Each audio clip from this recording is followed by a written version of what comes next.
हरे कृष्णा।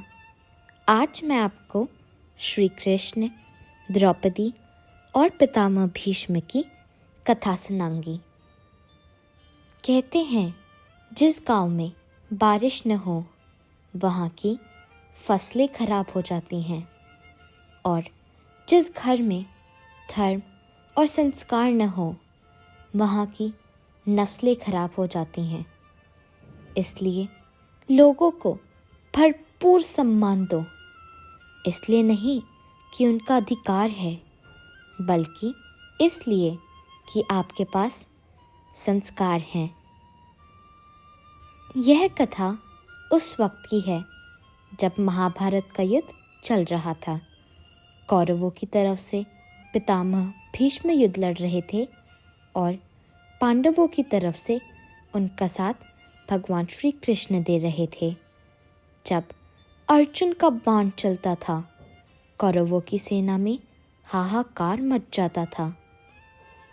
हर दिन सूरज ढल जाने के पश्चात सभी अपने अपने शिविरों में लौट जाते थे। पितामह भीष्म भी अपने शिविर में लौट आते थे। जैसे ही भीष्म शिविर में लौटते, दुर्योधन उन पर आरोप लगाने को तैयार रहता था। दुर्योधन हर रोज यह कहता था कि पितामह, आप अपनी पूरी ताकत से लड़ते ही नहीं हैं। ऐसा लगता है कि आप हमारी तरफ से नहीं बल्कि पांडवों की तरफ से युद्ध लड़ रहे हैं। आप पांडवों का वध क्यों नहीं कर देते?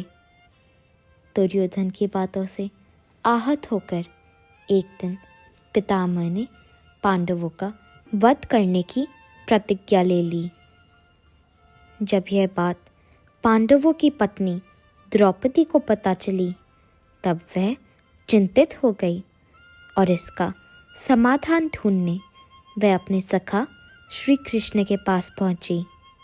श्री कृष्ण द्रौपदी को लेकर भीष्म के शिविर के बाहर पहुंचे और उन्होंने द्रौपदी से कहा कि अंदर जाकर पितामह भीष्म को प्रणाम करो और उनका आशीर्वाद लो। जब द्रौपदी अंदर पहुंची तो पितामह ध्यान में मग्न थे और उनके नेत्र बंद थे।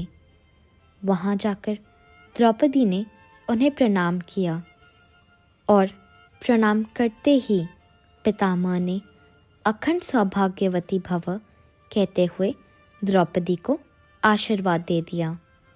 जब उन्होंने अपने नेत्र खोले तो सामने द्रौपदी खड़ी हुई थी। वो संकट में पड़ गए और बोले, द्रौपदी, तुमने मुझसे यह क्या करवा दिया? अब से थोड़ी देर पहले मैंने यह प्रतिज्ञा ली है कि मैं तुम्हारे 5 पतियों का वध करूँगा, और अभी मैंने तुम्हें सदा सौभाग्यवती रहने का आशीर्वाद भी दे दिया। तब भीष्म ने पांडवों को बुलाया और अर्जुन से कहा कि कल युद्ध में तुम शिखंडिनी को अपने आगे खड़ा कर मुझ पर वार करना, क्योंकि मैं कभी किसी स्त्री पर अस्त्र नहीं उठाऊंगा। कहने का सार यह है कि संस्कार सबसे बड़ी चीज़ है। पांडवों की पत्नी द्रौपदी जाती है और प्रणाम करती है और अखंड सौभाग्यवती का आशीर्वाद पाकर अपने पतियों की जान बचा लेती है। यही काम अगर कौरवों की पत्नियां भी करती तो शायद उन्हें भी यही आशीर्वाद मिल जाता। शायद कौरव भी जिंदा रह पाते। इस कथा से हमें यह सीख मिलती है कि माता पिता को, बड़े बुजुर्गों को सम्मान देने से और उनका आशीर्वाद लेने से बड़े से बड़े कष्टों का निवारण हो जाता है। आप पूरी दुनिया जीत सकते हो संस्कार से, और जीता हुआ सब कुछ हार सकते हो अहंकार से। अगर व्यक्ति शिक्षा से पहले संस्कार और व्यापार से पहले व्यवहार सीख ले तो उसके जीवन में कभी कोई कठिनाइयाँ नहीं आएंगी। तो आइए और मेरे साथ प्रेम से बोलिए, जय जय श्री राधे।